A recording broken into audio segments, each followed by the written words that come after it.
kutusaka amawulire gaffe ag'Omunnyo Live. Omunnyo Live olunaku olwaleero tugenda gutandikira ku ttaka ettukuvu erya Canaan Land. Omusumba Rosias Bujingo ayongedde nate okulungamya ku lunaku olw'okujaguza obwetwaze obwa Uganda yattu. Agamba nti mu nteekateeka eno olukuŋŋaana lwaffe olwa bulijjo olwa Independence Night lwakubeerayo naye ng'abakkiriza bonna baakugoberera ebigenda mu maaso okuyita ku mikutu egya Salt Media egy'enjawulo. Mu mbeera eyo abakkiriza bongedde okukoowoola Katonda okuleeta emirembe mu ggwanga lyattu Uganda saako n'emirimu okuddamu nate okutambula bulungi nga bwe gwali ku ntandikwa. Ng'eggwanga lyetegekera okujaguza ameefuga gaali ag'omulundi ogwataano mu omwenda abakkiriza ku Canaan Land bakoowodde Katonda alyongeremu emirembe n'emirimu gya bannayuganda giddemu.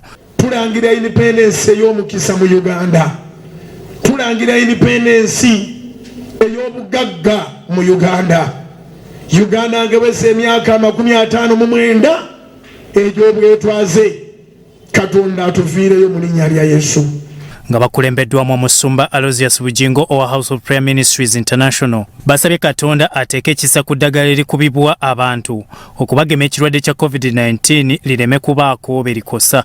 Katonda nga bw'ali omulamu akozesa eddagala erigema aliteekemu amaanyi ge alyongeremu amaanyi ge abantu nga bagemeddwa ddala tuwabangawo ndwadde eddamu okututawaanya mu linnya lya Mukama ffe Yesu.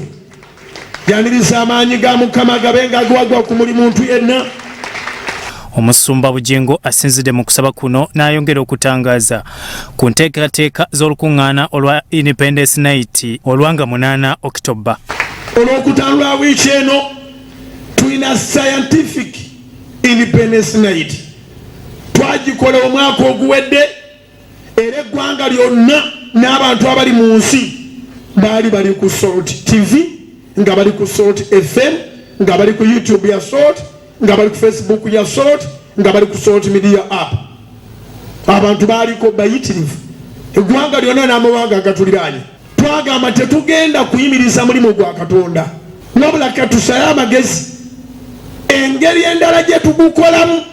N'olwekyo lwakutaano n'ogenda kuza omwezi 8 ate tuddemu tukole scientific Independence Night.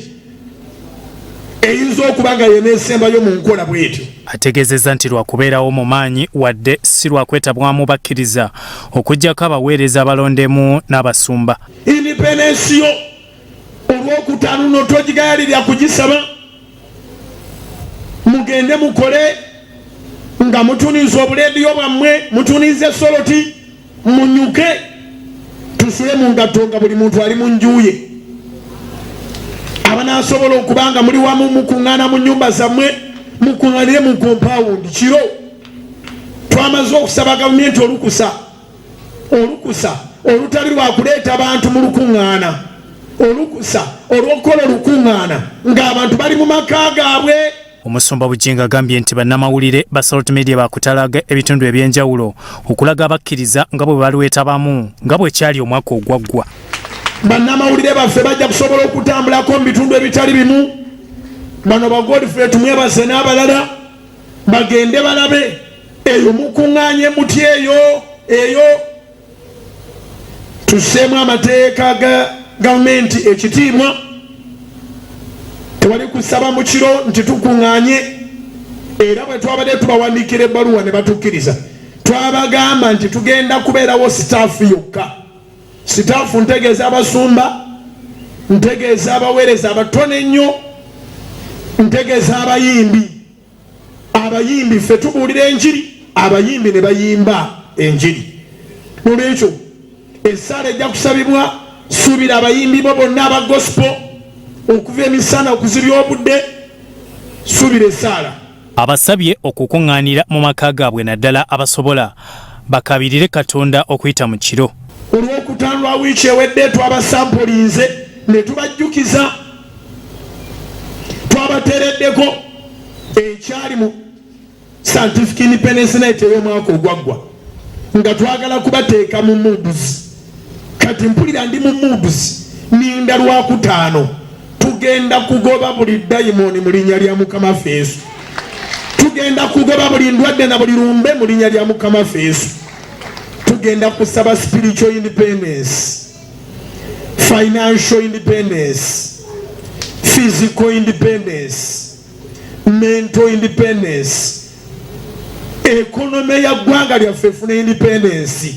Olukuŋŋaana lwakubeerawo ku lunaku olwokutaano nga 8 Okitoba ate enkeera nga 9 g'emefuga g'eggwanga. Ku Kanani ku lwokutaano nga 8 ku Kanani tekujja kubaako lanchawa. Lanchawa tugenda zeekomerera Monday to Thursday. Olwokutaano tetulibeerawo wano. Tuliddira kumuwano ku Sunday ng'ennaku z'omwezi 10 nga twamaze dde okujaguza independence. Ku mulundi guno ekyenjawulo independence night eriwo nga 8. Tusibe nga tukulaga ebya independence gye tusabira ey'omwoyo n'okusabira eggwanga lyaffe.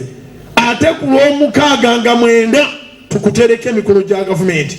We are a national media. Bibadde ku ttaka ettukuvu eri Kanani erisangibwa e Makerere Kikoni mu kusaba okwa buli Sande.